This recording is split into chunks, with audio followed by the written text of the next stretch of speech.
નમસ્કાર દર્શક મિત્રો, સ્નેપ ન્યૂઝમાં આપનું હાર્દિક સ્વાગત છે। હું છું મેઘા અગ્રાવત અને સમય થયો છે આજના મહત્વના સમાચાર પર નજર કરવાનો। અમદાવાદના જુહાપુરા ફતેવાડી વિસ્તારમાં મારામારીની ઘટના સામે આવી।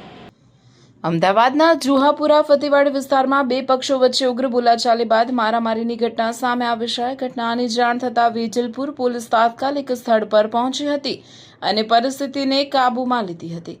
પોલીસે સમગ્ર મામલે તપાસ શરૂ કરી છે। ઘટનાનું ચોક્કસ કારણ જાણવા માટે આસપાસના લોકોના નિવેદનો લેવામાં આવી રહ્યા છે તેમજ સીસીટીવી ફૂટેજની પણ તપાસ કરવામાં આવી રહી છે। વિસ્તારમાં કોઈ અનિચ્છનીય બનાવ ન બને તે માટે પોલીસ બંદોબસ્ત ગોઠવવામાં આવ્યો છે। ઘટનામાં કોઈને ગંભીર ઈજા પહોંચી છે કે નહીં તે અંગે હજુ સુધી સત્તાવાર માહિતી જાહેર કરવામાં આવી નથી।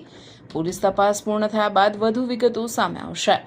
રિપોર્ટર ચૌહાણ ઇમરાન, અમદાવાદ।